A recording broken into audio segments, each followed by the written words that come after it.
আলাইকুম সবাইকে, শুভ সকাল। কেমন আছেন সবাই? আজ বাইরে প্রচন্ড শীত আর কুয়াশা ছিল। এর মধ্যে সব থেকে বড় কষ্টের কাজ হচ্ছে কম্বলের নিচ থেকে ওঠা। তাড়াহুড়ো করে একটু ফ্রেশ হয়ে নিলাম, ছাদে যাব।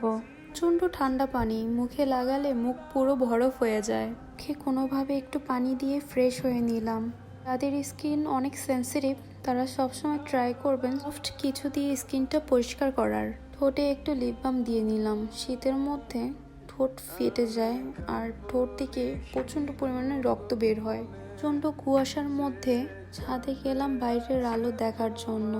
আকাশটা পুরো অন্ধকার ছিল, তার সাথে বাইরে প্রচন্ড বাতাস। কুয়াশাতে আকাশটা প্রচন্ড অন্ধকার হয়ে আছে। আম্মু তো ছাদে সবজির বাগান করেছে। এখন সকাল 11টা বাজে। আকাশের কি অবস্থা দেখছেন? বাসায় গিয়ে দেখি আম্মু আমার আজ পছন্দের খাবার রান্না করতেছে। গরম গরম খাসির গোছ আর ছিদ্রটি পিঠা। আম্মুর খাসির ঝাল রান্নাটা খুব মজা। কারো যদি রেসিপিটা পছন্দ হয় তাহলে কমেন্ট বক্সে কমেন্ট করবেন, দেখিয়ে দিব নেক্সট ভিডিও করে। এর মতো আসলে এই দুনিয়াতে কেউ আপন না। তারা কিভাবে যেন বুঝে যায় আমরা কি খাবার পছন্দ করি। আমার আর আমার আম্মুর জন্য সবাই দোয়া করবেন। আল্লাহ হাফেজ সবাইকে, ভালো থাকবেন সবাই।